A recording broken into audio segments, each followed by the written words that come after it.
कि मेरी एजुकेशन जरूर गवर्नमेंट स्कूल के अंदर हुई है और हिंदी माध्यम का विद्यार्थी रहा हूँ और ABCD भी है वो 6ठी क्लास के अंदर है वो पहली बार सीखी थी, लेकिन मैंने उन विद्यार्थियों को चुनौती पेश की थी और उन चुनौती को मैंने हर जगह पर है उसको प्रमाणित भी किया है। मैंने मेरे जीवन की जो सबसे पहले शुरुआत की थी वो पटवारी से की थी। सबसे पहले मैं है वो पटवारी लगा था, उसके बाद में है वो ग्राम सेवक लगा था, उसके बाद में 3rd ग्रेड टीचर था, उसके बाद में 2nd ग्रेड टीचर था, फिर असिस्टेंट जेलर में RPSC टॉप की थी,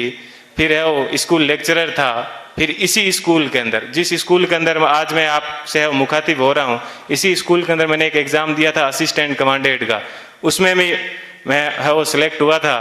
और उसके बाद में कॉलेज लेक्चरर भी मैं है वो रहा था और फिर RS 2012 के अंदर 108वीं मेरी है वो मेरिट आई थी। तो उसके मैं वर्तमान में है वो राजस्थान तहसीलदार सेवा के अंदर हूँ और वहाँ पर भी मैं एक आपको बात बताऊँगा। देखिए ईश्वर अपने से क्या चाहता है, कब चाहता है कि अपने को जीवन में कभी भी उदास नहीं होना चाहिए। RS के अंदर मेरी 108वीं मेरिट थी और उसके अंदर मेरे को DSP मिल रहा था,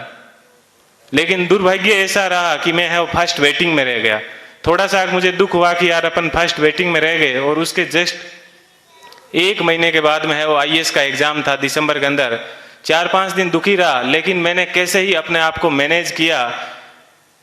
और देखिए दोस्तों मैनेज करने का क्या बेनिफिट मिला कि जो DSP बनना था वो D आगे से हट गया और मैं SP बन गया। बात यह है कि अपन जीवन के अंदर चाहते क्या है, अपन अपने आप को कितना डिवोट कर पाते हैं। तो आज मुझे है वो IAS के अंदर 170वीं मेरिट है वो मिली और मैं जनरल कैटेगरी से है वो बिलोंग करता हूँ, तो मुझे IPS मिला। मैं यहाँ पर रुका नहीं हूँ, मैं वापस तैयारी कर रहा हूँ और इस बार मुझे आशा है कि हिंदी माध्यम के अंदर IAS में किसी की अभी तक फर्स्ट मेरिट नहीं आई है और मेरी ये पूरी की तमन्ना है कि कम से कम मैं यहाँ उस स्थान तक है वो पहुँचूँ। कि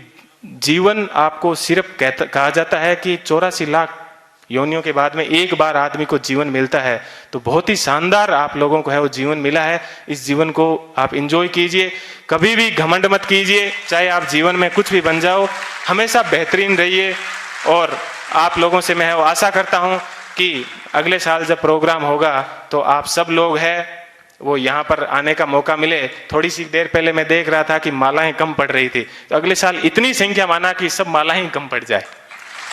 ठीक है, इतनी संख्या में यहाँ पर आना और तब इनको है वो रियल खुशी होगी। इस कोचिंग संस्थान को पुनः मैं एक बार है इस कोचिंग संस्थान को बहुत बहुत धन्यवाद देता हूँ। हमेशा दिमाग में एक बात ध्यान रखिएगा कि मुझे किसी मैगजीन के कवर पेज पे आना है। मुझे भी जीवन में उसी दिन खुशी हुई कि इस बार जब PD के ऊपर सब जगह पर मुझे कवर पेज के ऊपर है वो जगह मिली। ऐसी चीज हमेशा ध्यान रखना कि मुझे क्रॉनिकल PD सब जगह कवर पेज पे मिला और आज क्रॉनिकल पे प्रेम सुख डेलू के नाम से या यूट्यूब के ऊपर अनेक वीडियो चलते हैं, तो मुझे बेहद खुशी होती है। आप भी अपने जीवन में ऐसे टारगेट रखना और हमेशा युवाओं को है वो प्रेरणा देते रहना। कभी सिलेक्शन होने के बाद में ये मत कहना कि ये एग्जाम बड़ा हार्ड है, हमेशा ये कहना बहुत इजी है और यदि मैं कर सकता हूं तो आप भी ये एग्जाम है वो कर सकते हो। एक बार पुनः आप सभी लोगों को है वो